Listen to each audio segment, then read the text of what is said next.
Welcome to middle education. मेरे प्यारे बच्चों को सबसे ज्यादा कमेंट था कि प्लीज मिडिल एजुकेशन कक्षा 9वीं हिंदी का अभ्यास प्रश्न पत्र मोस्ट आईएमपी क्वेश्चन कुछ भी प्रोवाइड करा दो जो हमारे एग्जाम में देखने को मिले।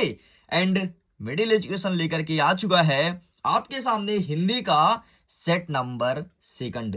तुमको पता है आपका जो एमपी बोर्ड है ना, सबसे पहले तो ओपन स्कूल बोर्ड द्वारा पेपर बनाया जा रहा है और 6 सेटों में पेपर बनेगा भाई। Set number A B C D E F 6 सेटों में आएगा। तुम्हारी किस्मत कैसी है, तुम्हारे स्कूल में कौन सा सेट देखने को मिल रहा है, ये तुम्हारे लक के ऊपर डिपेंड करता है। लेकिन अगर अपने लक को सुधारना है तो मिडिल एजुकेशन के मात्र 3 वीडियोस को तुमने फॉलो कर लिया, डेफिनेटली अपने स्कूल में टॉप कर लिए।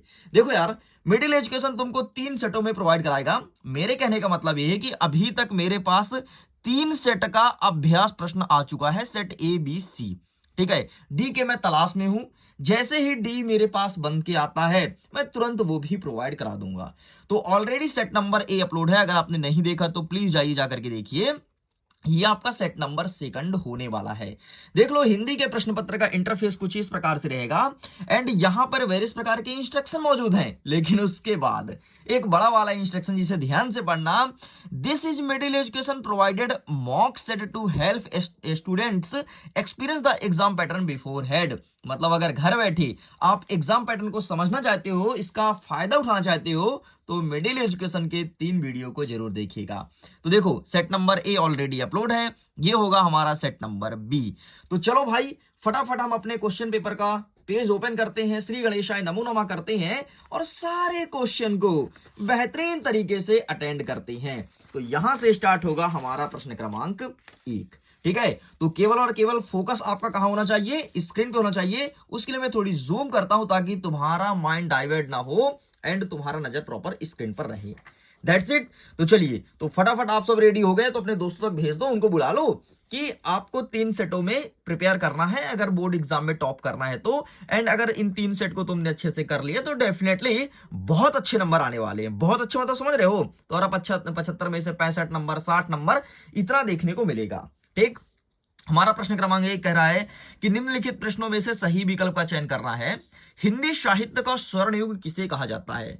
स्वर्ण युग भाई साहब भक्ति काल को कहा जाता है। ठीक है, ये हिंदी साहित्य का स्वर्ण युग है, मतलब इसमें जो रचनाएं हुई हैं बहुत अच्छी अच्छी और भक्ति को लेकर के रचनाएं की गई है। नेक्स्ट कहता है सुमित्रानंदन पंत का जन्म किस गांव में हुआ है? क्या गजब का क्वेश्चन पूछा है। तो इसका सही आंसर होगा ऑप्शन नंबर ए, कोसानी गांव में। ठीक है, यहां पर ऑप्शन देख लो, ऑप्शन बहुत कंफ्यूजन करने वाला है, लेकिन सही आंसर इसका कोसानी गांव ही टिक करके आइएगा। नेक्स्ट कहता है विभावानुभाव व्यभिचारी संयोगद्रह रस निष्पत्ति कथन है। मतलब ये जो कथन दिया है, ठीक है, विभावानुभाव व्यभिचारी, ये किसने दिया है? दांडी ने, वामन ने, भरत मुनि या भामा ने? तो ये भरत मुनि का कॉन्सेप्ट है, मतलब यहां पर आपको सही उत्तर भरत मुनि लगाना है। इसके अलावा इसका पीडीएफ भी डाउनलोड कर सकते हो, उसका लिंक डिस्क्रिप्शन बॉक्स में मिल जाएगा। जरा रुकिएगा, मैं आपको बताऊंगा कि पीडीएफ को डाउनलोड कैसे करना है। आसानी से पीडीएफ को डाउनलोड करना विथ सॉल्यूशन भाई, एकदम आपको हैंड टाइपिंग सोल्यूशन मिलेगा, टाइपिंग जिसमें कोई मिस्टेक नहीं रहेगा। बढ़िया, वो डाउनलोड कर सकते हो। लेकिन जरा थोड़ी हम कुछ आगे पढ़ा देते हैं फिर। नेक्स्ट कहता है तिब्बत में हिंदुस्तान का व्यापार होता है, कहां होता है?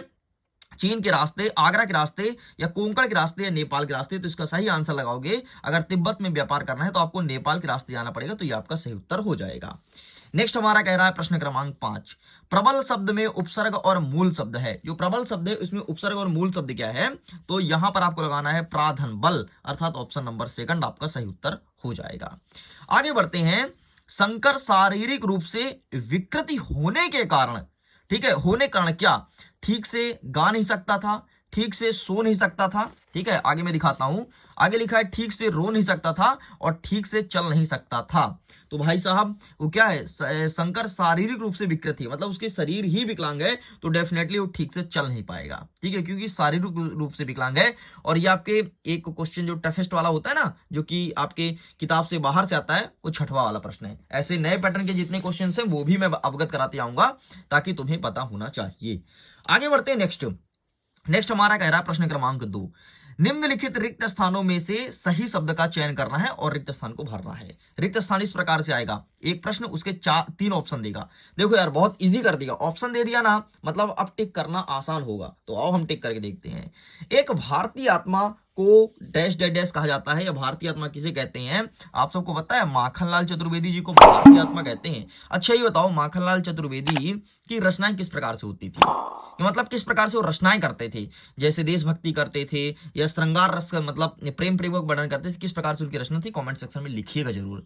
जो बच्चा सही आंसर करेगा मैं उसको हार्ट दूंगा, ताकि आपको पता लग सके कि इन बच्चों का आंसर सही है। नेक्स्ट कह रहा है दूसरा नंबर, डैश डैश डैश रौद्र रस का स्थायी भाव है। तो भाई यहाँ पर क्रोध दिया है, रति दिया है, शोक दिया है। तो रौद्र, रौद्र तो होगा क्रोध का, ठीक है। इसके अलावा रति किसका है? तो श्रृंगार का रति है, और करुण का शोक है, ये भी ध्यान रखना। नेक्स्ट, अनुभूति के पक्ष का संबंध कविता के डैश डैश डैश स्वरूप से होता है। ये कठिन वाला प्रश्न है, एक प्रश्न आता है ना बाहर से, वो ये वाला प्रश्न है, तीसरा नंबर। तो इसका सही आंसर आपको लिखना है आंतरिक। मतलब जब तुम कोई कविता पढ़ते हो तो उसकी अनुभूति कैसे करते हो? भाई अंदर अनुभूति होती है, बाहर थोड़ी ना कविता पढ़ के तुम नाचने लगे, नहीं। अगर कविता पढ़ के तुम खुश होते हो तो आंतरिक तुम्हें खुशी होती है, बाहर नहीं तुम नाच रहे हो रोड में जाकर के, अरे भैया मैंने आज एक कविता पढ़ ली, ऐसा नहीं होता। नेक्स्ट कहता है, संस्कृति अस्मिता से आशय है हमारी डैश डैश पहचान। क्या? हमारी ऐतिहासिक पहचान, राजनीतिक या सांस्कृतिक? भाई सांस्कृतिक अस्मिता है, हमारी पहचान भी सांस्कृतिक होगी, मतलब कल्चरल होगी। नेक्स्ट आगे बढ़ते हैं। अन्य भाषाओं के संपर्क में आने के कारण हिंदी में आने वाला शब्द क्या कहलाता है? अन्य भाषा, ठीक है। तो यहां पर क्या कहलाएगा आपका? देशज, विदेशी या तकनीक। तो इसका सही आंसर आप लिखोगे विदेशी, क्योंकि अन्य भाषा है ना, और हिंदी में आ गया मतलब विदेशी शब्द है। आगे बढ़ते हैं। नेक्स्ट, लेखिका मृदुला गर्ग अपने नानी के मन में डैश डैश की आजादी के प्रति जुनून था। तो देश की आजादी के प्रति जुनून था। ये प्रश्न 2022 में आया है, 23 में आया है, 24 में आया है, तो 25 में क्यों नहीं आएगा? और एमपी बोर्ड ने कसम खा के बैठा है कि भाई हर साल देंगे, मतलब समझ रहे हो, हर साल, मतलब 200% ये क्वेश्चन आने वाला है। 200% बोल रहा हूं। वैसे तो अगर इसको तुमने पढ़ लिया तो बहुत अच्छे नंबर से टॉप करने वाले हो। आओ फटाफट सही जोड़ी मिलाते हैं। सही जोड़ी में पहला कह रहा है, बच्चे काम पर जा रहे हैं। तो इसका सही हो जाएगा आपका राजेश जोशी। 3 वर्णों का समूह, इसे गण कहते हैं। नेक्स्ट कहता है, लहासा की ओर इसको लिखने वाले हैं राहुल संकेतयन, ठीक है। नेक्स्ट कहता है, प्रेमचंद्र के फटे जूते, इसे लिखने वाले हैं हरशंकर परसाई, ठीक है। तो यहां मैच कर लेना, बाकी आंसर मैं दिखाऊंगा। मैं यहां पर टिक क्यों नहीं कर रहा हूं? क्योंकि बेहतरीन तरीके से दिखाऊंगा, ठीक है। अभी मैं थोड़ी आपको डेमो दिखा दूंगा। नेक्स्ट कहता है, ग्राम का तदभव क्या हो जाएगा? तो ग्राम का हो जाएगा गांव, और रीढ़ की हड्डी लिखने वाले जगदीश चंद्र माथुर हैं। अब देखो इसका आंसर कैसे मिलेगा, ये देखो इस प्रकार से आपको बकायदे टाइपिस्ट नोट्स मिलेगा भाई। ये देखो टाइपिंग है सबका आंसर, ये देखो इस प्रकार से आंसर आपने कहीं नहीं देखा होगा, जिस प्रकार से मिडिल एजुकेशन आपको प्रोवाइड करा रहा है। मिडिल एजुकेशन बहुत मेहनत करता है ताकि तुम एग्जाम में टॉप कर सको। तो प्लीज वीडियो को लाइक, शेयर एंड सब्सक्राइब जरूर करना यार, सिर्फ और सिर्फ अपने बड़े भाई या अपने सर के लिए, जो भी कहो, मिडिल एजुकेशन के लिए। हमारा चौथा नंबर कहता है, निम्नलिखित प्रश्नों के उत्तर एक वाक्य में देना है, ठीक है। ज्ञान की तुलना किससे की गई है? भाई साहब ज्ञान की तुलना किससे है? तो ज्ञान की तुलना प्रकाश से है। जिस प्रकार से प्रकाश फैलते आता है, कहीं भी घुस जाता है प्रकाश, ठीक वैसे ज्ञान आप कहीं भी घुसेड़ दो, लेकिन कहीं गलत जगह मत घुसेड़ना बस। नेक्स्ट कहता है, स्थायी भाव को जागृत करने वाले कारक को क्या कहते हैं? जो स्थायी भाव को जागृत करता है बेटा, उसे विभव कहा जाता है। साहित्यिक पुरखे किसे कहा जाता है? तो रामचंद्र शुक्ल को साहित्यिक पुरखा कहा जाता है। नेक्स्ट कहता है, किस समास में प्रथम पद प्रधान एवं अव्यय होता है? तो इसमें होता है आपका अव्यय भाव समास में, ठीक है। अव्यय भाव समास में प्रथम पद प्रधान और अव्यय होता है। नेक्स्ट कहता है, किसी कार्य के करने या होने का बोध कराने वाले शब्द को क्या कहते हैं? तो इसे कहते हैं क्रिया, ठीक है। किसी कार्य का करना या होना क्रिया कहलाता है। और अंतिम वाला प्रश्न जो पूछा गया 6वां नंबर, इस जल प्रलय में पाठ में बाढ़ के पानी को क्या कहा गया है? तो इसे क्या कहा गया है? इसे कहा गया है सैलाब, ठीक, या फिर प्रलयकारी सैलाब। तो बस इस प्रकार से आपको लिखना था। आगे मैं पेज को पलटता हूं, नेक्स्ट प्रश्न क्रमांक 5 की तरफ। हमारा 5वां नंबर कहता है कि निम्नलिखित कथन का सत्य और असत्य बताना है। ललद्ध कश्मीरी कवित्री थी, बिल्कुल सही है, ठीक है। और ये प्रश्न 2024 में भी आया है, ध्यान देना, ठीक है। पुराने पेपर की बात कर रहा हूं। नेक्स्ट कह रहा है कि खंड काव्य की कथा वस्तु विस्तृत होती है, बिल्कुल गलत बात है, नहीं होती भाई। नेक्स्ट कह रहा है कि हम अनुकरण की संस्कृति को प्रतिष्ठा पाने के लिए अपना रहे हैं, बिल्कुल सही है। नेक्स्ट कहता है, 2 शब्दों के मेल को संधि कहते हैं, बिल्कुल सही है। नेक्स्ट कहता है विभीषिका से तात्पर्य भयंकरता से है, बिल्कुल सही है। नेक्स्ट कहता है बगलकोट कर्नाटक का कस्बा है, बिल्कुल सही है। और कठिन स्तर का प्रश्न ये रहा, ये ऐसे क्वेश्चंस कठिन स्तर के माने जाते हैं जो कि बाहर से आते हैं। तुमको पता है तुम्हारे पेपर के पैटर्न में 20% क्वेश्चन कठिन स्तर के रहेंगे, एंड ये कठिन स्तर का प्रश्न रहा। इस प्रकार से हमने प्रश्न क्रमांक 5 तक कंप्लीट कर लिया। अब फटाफट आंसर देखेंगे और जल्दी से 5 से 7 मिनट में पूरे के पूरे क्वेश्चन को कवर करने वाले हैं। छठवां नंबर कहता है छायावाद की दो प्रमुख विशेषता, अथवा हम कहता है नई कविता की दो प्रमुख विशेषता। आइए फटाफट मैं आंसर दिखाता हूं। तो ये रहा तुम्हारे पास आंसर, ठीक है। तुमसे क्या पूछा, छायावाद ना, इसे मैं थोड़ी जूम आउट करता हूं ताकि तुम प्रॉपर इसे देख पाओ। छायावाद की दो विशेषता, सबसे पहले व्यक्तिवाद की स्वच्छंदता और प्रकट प्रेम, ये लिख देना। नई कविता की विशेषता यथार्थवादी दृष्टिकोण और व्यक्तिगत अनुभूति, बस इतना तुम्हें लिखना है। नेक्स्ट आगे बढ़ते हैं। सुमित्रानंदन पंत एंड सर्वेश्वर दयाल सक्सेना की काव्यगत विशेषताएं बतानी है, 2 नंबर का प्रश्न है ये, ठीक है। आपका रहेगा 2 रचनाएं, भाव पक्ष और कला पक्ष, ठीक है। प्रश्न पूछा गया है, तो ये रहा है आपके सामने भाई साहब Sumitranandan Pant. Take a screenshot and इन क्वेश्चन को अच्छे से प्रिपेयर कर लो, ठीक है।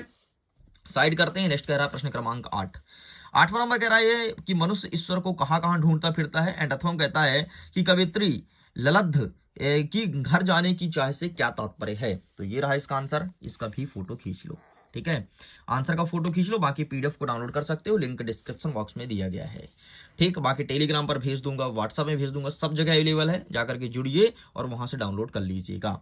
नेक्स्ट हमारा कह रहा है प्रश्न क्रमांक 9। 9वां नंबर कह रहा है कि गांव को मरकत डिब्बे सा खुला क्यों कहा गया है, एंड अथवा कहता है कि लता ने बादल रूपी मेहमानों को किस तरह देखा और क्यों, ये प्रश्न पूछा गया है। तो ये रहा इसका आंसर, ठीक है। आंसर मैं समझा नहीं पाऊंगा क्योंकि ये पढ़ाने वाला क्लास नहीं है, ये केवल और केवल आपके अभ्यास और प्रैक्टिस वाला क्लास है, इसलिए सीधे आंसर दिखाया जाएगा। नेक्स्ट कह रहा है 10वां नंबर कि रस की परिभाषा लिखते हुए इसके अंग लिखना है, एंड अथवा कहता है कि महाकाव्य और खंड काव्य का अंतर लिखना है।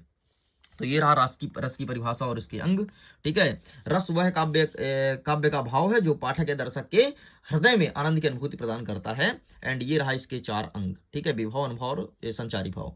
एक होता है स्थायी भाव, ठीक है, जिसे व्यवचारी भाव ही कहते हैं। नेक्स्ट आप महाकाव्य खंड काव्य में अंतर यहाँ से देख सकते हो। साइड करते हैं। नेक्स्ट कह रहा है हमारा प्रश्न क्रमांक 11।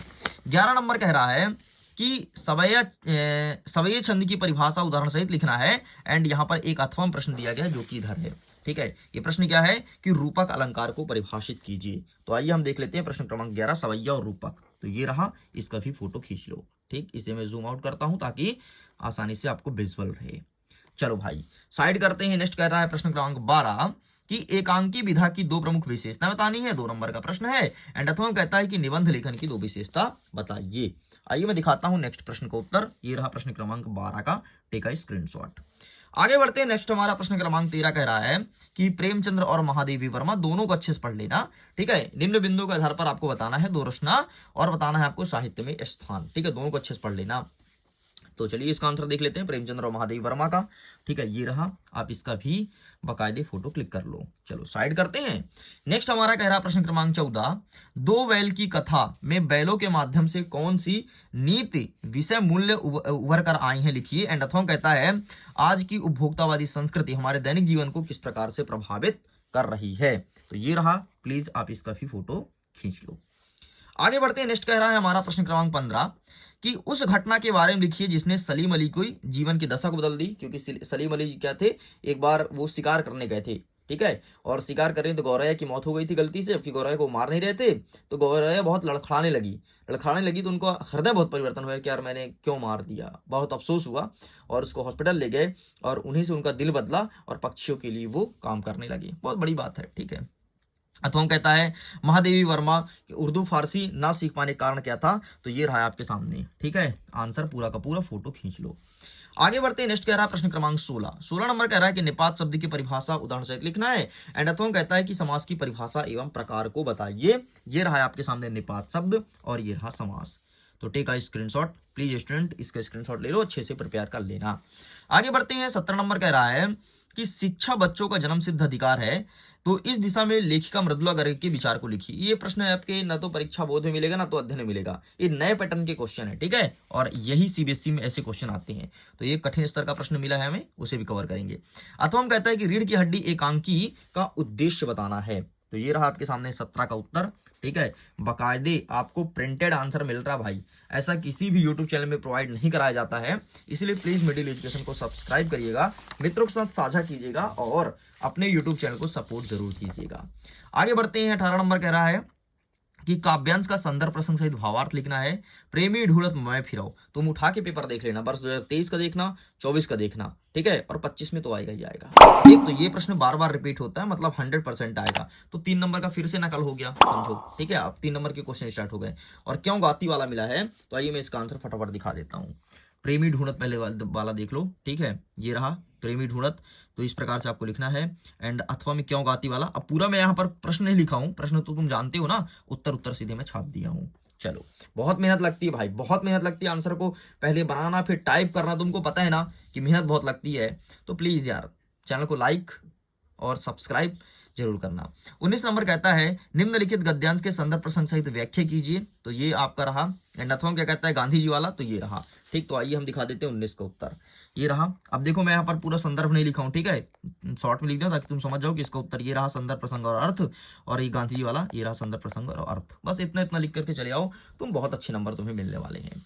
आगे कह रहा है हमारा 20वां नंबर।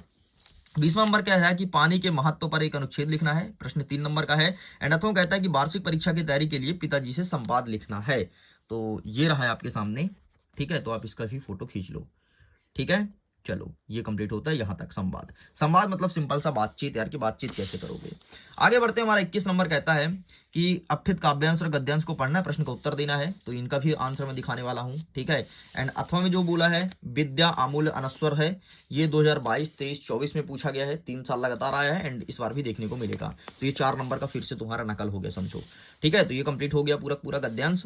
तो इसका भी आंसर मैं दिखा देता हूँ, स्क्रीनशॉट ले जाओ फटाफट। बाकी स्क्रीनशॉट नहीं लेना तो पीडीएफ को डाउनलोड कर लो, लिंक डिस्क्रिप्शन बॉक्स में दिया गया है। ठीक है, ये रहा 21 नंबर, 21 का ऊपर वाला अनिकेत वाला, और ये रहा विद्या का महत्व, सबका उत्तर दिया गया है, बस इसका भी फोटो खींच लो।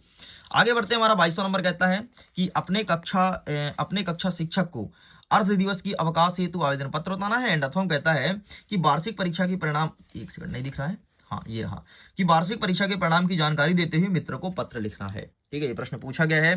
तो ये रहा भाई साहब, यहाँ पर देखो मैंने कुछ चीज और खाली स्थान छोड़ दिया, जैसे विद्यालय का नाम, यहाँ पर आप अपने स्कूल का नाम लिख लो, स्थान कहाँ से हो आप अपने स्कूल का अपना स्थान लिख सकते हो। ठीक है, बाकी सब सेम कर देना। इसके बाद यहाँ पर जब आपको नीचे आओगे तो यहाँ पर क्या दिया, आपका नाम, तो यहाँ पर विद्यार्थी अपना नाम लिखेगा, कक्षा लिखोगे किस कक्षा में, और रोल नंबर अपना तुम लिख लेना। ठीक, सेम ऐसे अथवा वाला दिया गया है, ये सब सेम कर देना। यहाँ पर अपने दोस्त का नाम लिखना, आगे आना तो यहाँ पर अपना नाम, पता और तारीख, इतना लिख लेना। ये तुम्हें स्वयं करना है, मैंने इसलिए लिखा कि क्या पता तुम कब इसका उपयोग करते हो। और आपका अंतिम प्रश्न कहता है 23वां नंबर, किसी एक पर निबंध लिखना है रूपरेखा सहित। ठीक है, तो यहाँ से देख लो, जो तुम्हें ठीक लगे उसका लिख लेना। तो इस प्रकार से स्टूडेंट सब कुछ कंप्लीट कर दिया हूं। मैं उम्मीद करता हूं ये वीडियो काफी पसंद आया होगा। वीडियो पसंद आया तो वीडियो को लाइक कीजिए, अपने दोस्तों के साथ शेयर जरूर कीजिएगा, और सारे क्वेश्चंस को बहुत अच्छे ढंग से पढ़ लेना, क्योंकि हमारा सेट नंबर बी था। जल्दी में मिडिल एजुकेशन सेट नंबर ए भी अपलोड करेगा। Thanks for watching.